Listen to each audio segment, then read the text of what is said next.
here this afternoon. We are hoping to have a guest with us here today to talk about the coronavirus and the Chinese connection, but I don't have him yet. So that's one of the pleasures of live radio. So hopefully he'll be calling in here shortly. And I think that's him calling in now. So great. Just want to mention a couple of things before we get started here. And again, welcome to the program today. I'm Pastor Al Davis, pastor of the Bible Baptist Church in Richfield, Ohio. And just want to remind you that we are still open. We are still having our services. We are under Governor DeWine's thing of 100 or more people not assembling, although they have exempted churches. Well, we're under 100. The CDC was recommending no more than 50 and a gathering for over 50 not to do that. And well, we're under that too. So we fall in underneath that.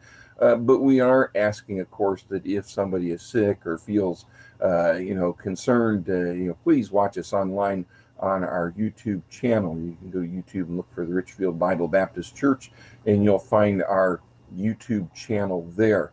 And in the meanwhile, I just want to remind you that you can watch the program here on YouTube as well, and that is it's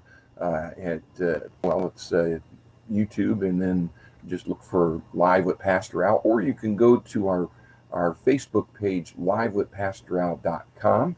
That's livewithpastoral.com, and you can watch the thing there as well. And of course, you can listen to us right here on the air, of course, and we appreciate that. And we are going to be joined with our guest here in just a moment. Also wanted to mention you follow us on, and not only follow us on Facebook.com/live with Pastor Al. That's Facebook.com/live with Pastor Al. Also our webpage, livewithpastoral.com. That's livewithpastoral.com. And you can link to our church information there. You can link to our YouTube channel there. And we are putting up updates as to our service schedule. Originally, we had our Pi Fellowship scheduled for this Sunday, and in light of things that are going on, we are not doing that, although we still have our services scheduled. And of course, information about that at the end of the program. We meet at the Richfield Holiday Inn Express, and so far the hotels are open. And we did have a discussion, what happens if they close the hotel? And we should cross that bridge. We'll be a house church. We're small enough we can do that if need be. All right. Well, as I said, we want to talk about the coronavirus, the Chinese coronavirus. I think that's a good way, Chinese COVID-19, if you please. The Wuhan virus, the Wuhan flu, all kinds of designations that it's getting out there. They are not xenophobic or racist. They're simply identifying where this came from. And we're going to be talking about some of those things and what is happening. We have on the line with us today Jim Simpson. And Jim, welcome to the program today. Well, I'm glad to have you on. I know you've been following some of these things, and before we get into that, I do want to make or ask a question here. How is everything going? You are running for office in Maryland, aren't you?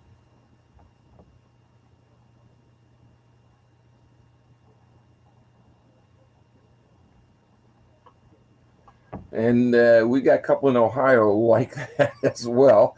There's one up along Lake Erie. They call it the snake on the lake. So, but at any rate, how's things going there? Mm-hmm.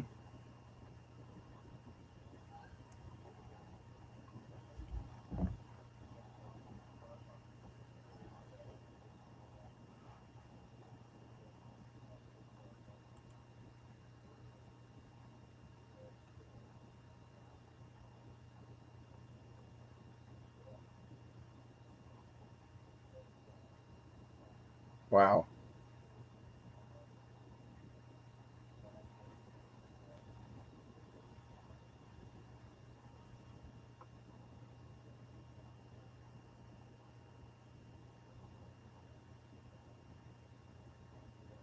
Right, right.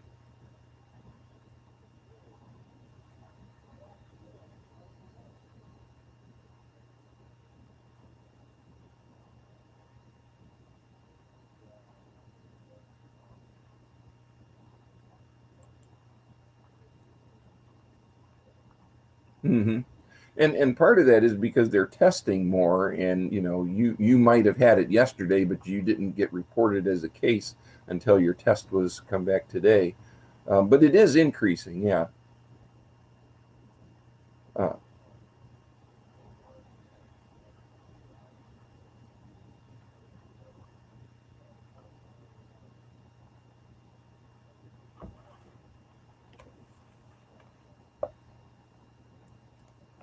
hmm.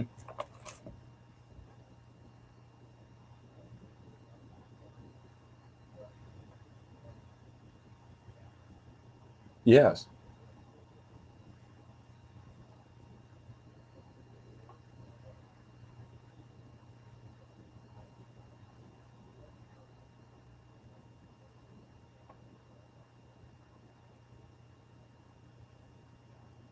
Right, and we know that there's been quite a few more deaths from influenza here, course of the season than has had with the Chinese coronavirus.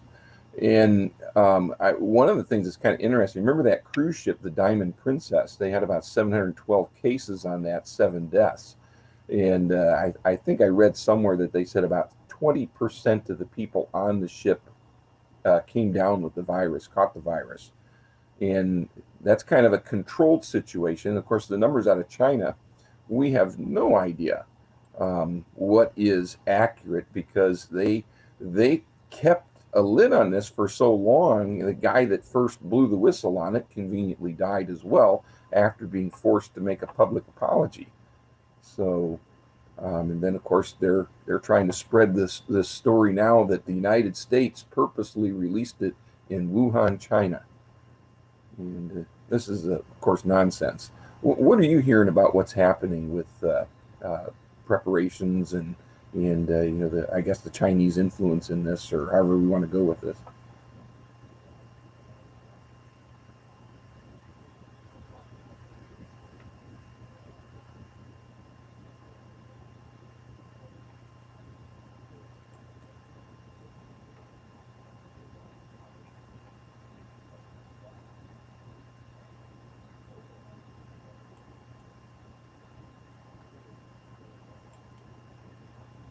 Mm-hmm.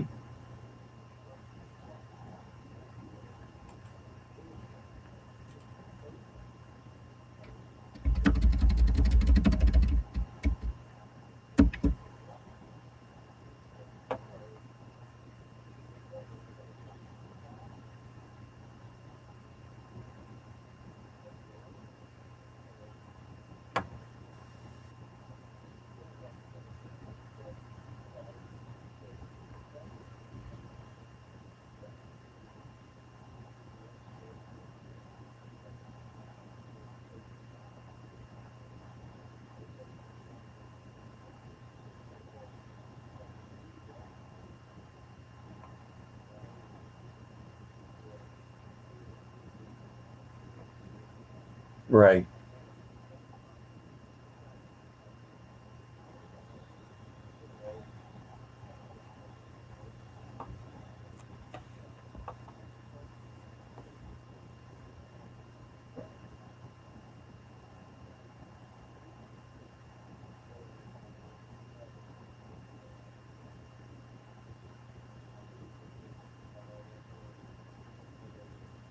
Mm-hmm.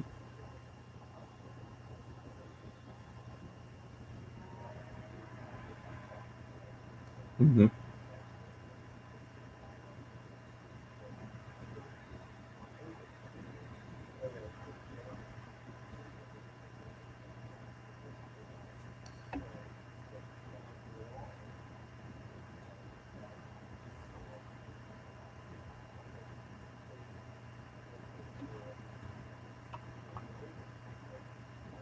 This is kind of like the biological Chernobyl in a sense.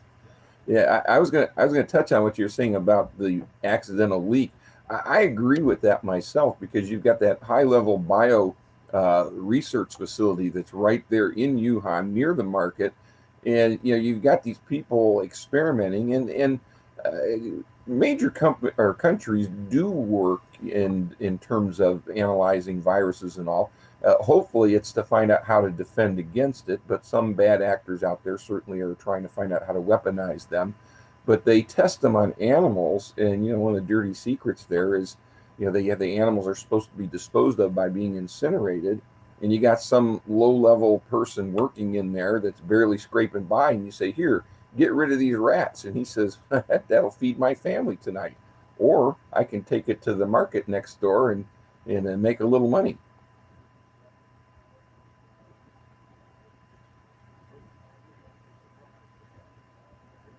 Mm-hmm.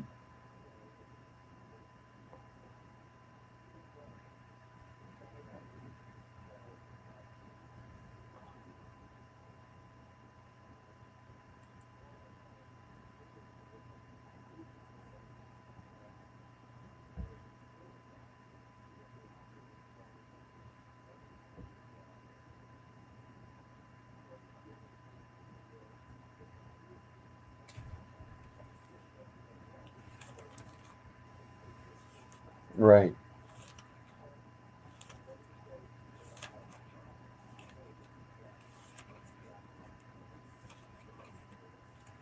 Mm-hmm.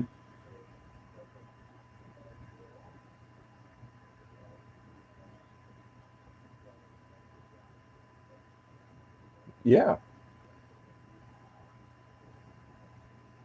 Yeah, and then of course you had also brought up the point about how the media here is almost like they're in the back pocket of the Chinese military intelligence. Like they're shills for it, and that doesn't surprise me either because during the Cold War, the Soviet Union, the KGB, one of their top funding projects was influencing the Western media. And I always said after I got out of the Air Force, they got their money's worth, and it's still paying dividends.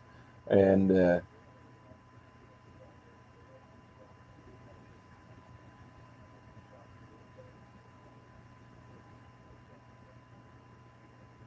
yeah, and the Russians were always very good at propaganda, and of course the Chinese understand the value of it. They certainly are taking, if you want to look at it this way, a huge PR hit on the world scene with this, and so you can see this is a way that they're trying to cover.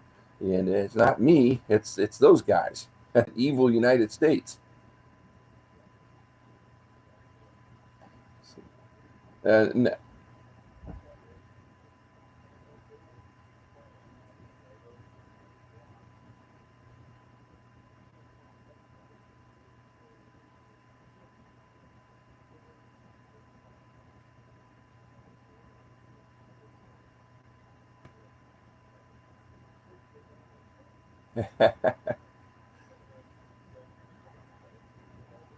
hmm.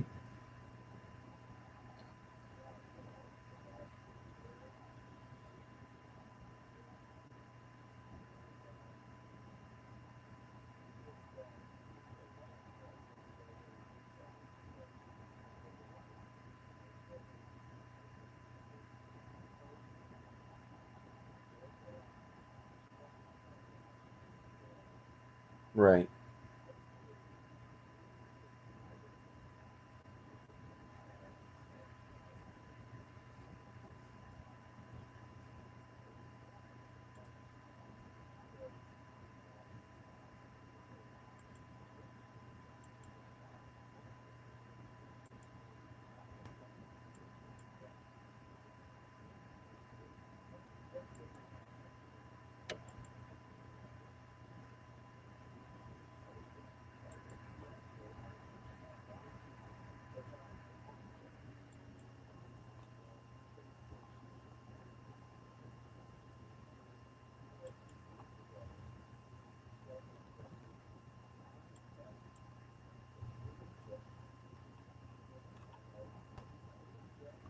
Hmm.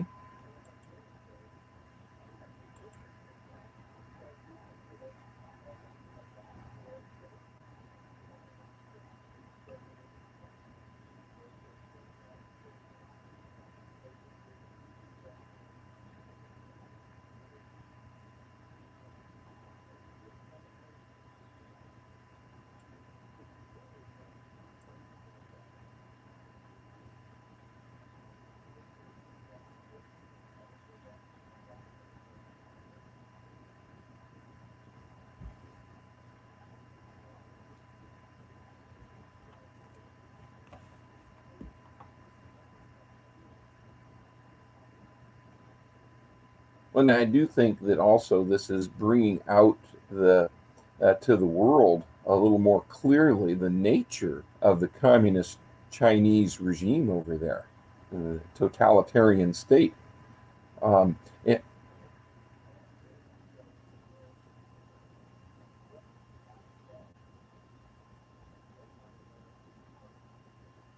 hmm.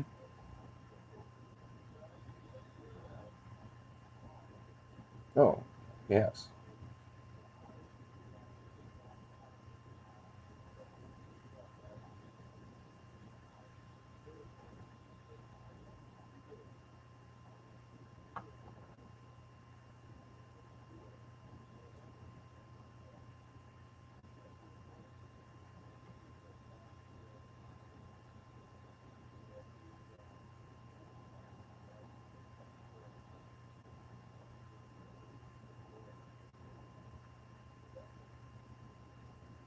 And for our listeners here, they're probably wondering, well, you're running for Congress in Maryland. What's that got to do with us here in Ohio? Well, certainly they can help you by making a donation at your website there, and we'll get that information out again before we close. And a problem with that only a half an hour program is that time goes quickly.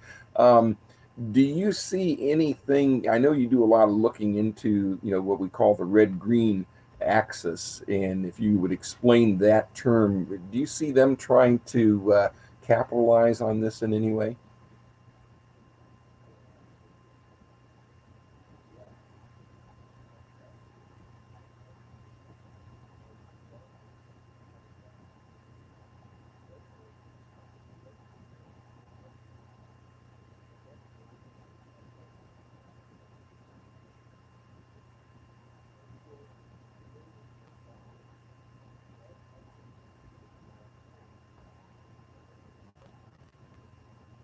Hmm.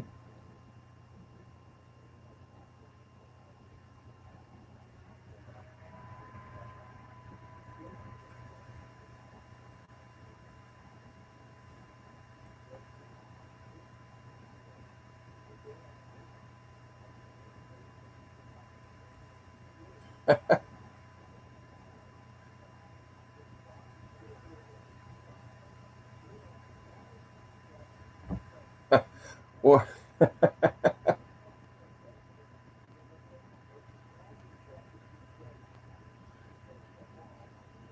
hmm,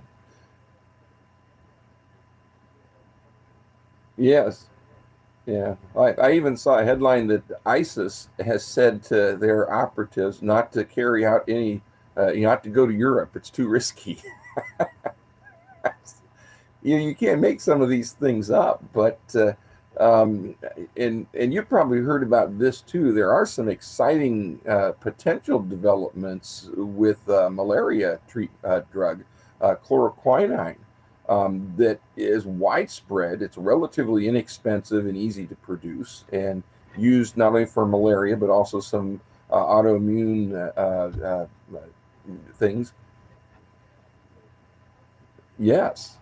And this is a tremendous thing. I think it just answer to prayer. I mean, and obviously, God's people are praying, and we encourage people to pray. But at the same time, God gave us something between our ears to do more than keep them apart. He wants us to think and to investigate and to learn. And I believe that He does give people insight during times of difficulty to possible solutions, and perhaps this is one of them. So this is exciting, isn't it?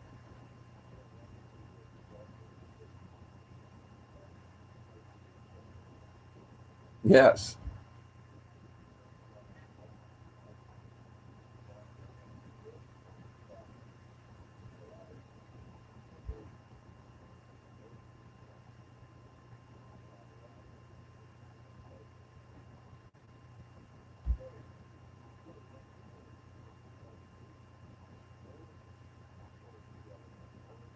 Mm-hmm.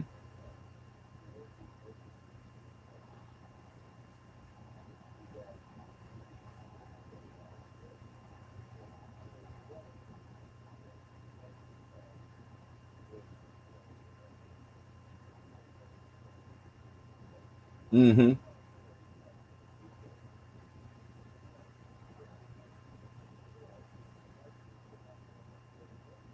Right.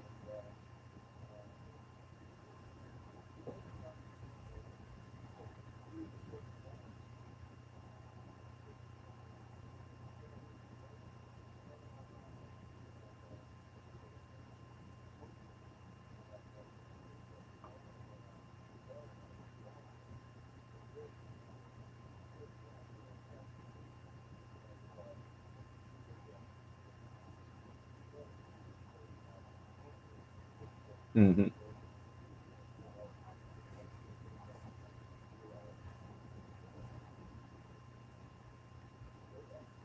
Yes.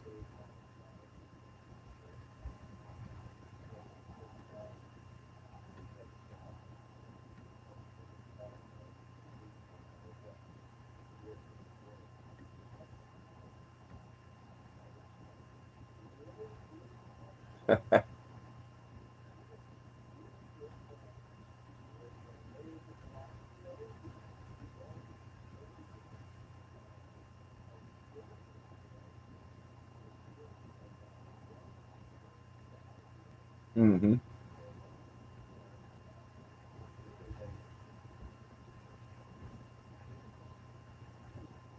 Well, yeah, yeah. It certainly is a wake up call, I believe, and I personally, I believe, and you probably know better. You have a little more knowledge of the economy and things than I do.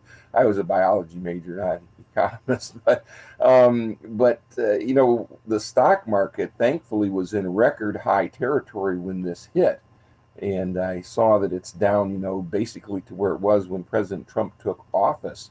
Uh, I hesitate to think what would have happened if it had been at this level when the thing hit and dropped from here. You know,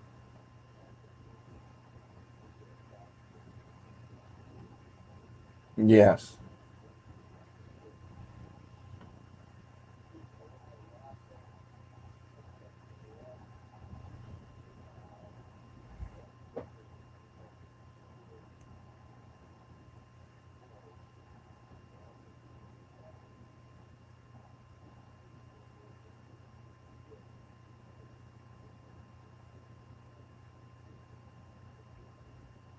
right, mm-hmm, right, yeah. Hey, Jim Simpson, I have to interrupt in there right now because the music's cut on. We got less than a minute to go. How can people find out more about you, even contribute to your campaign?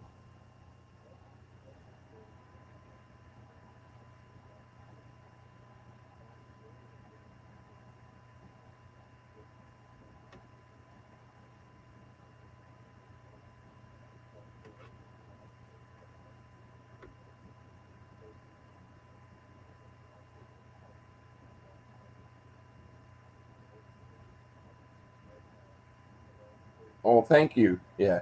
I'll have to interrupt there. We're about out of time, but I want to thank everybody for listening. Join us next time. Thanks, Jim. God bless.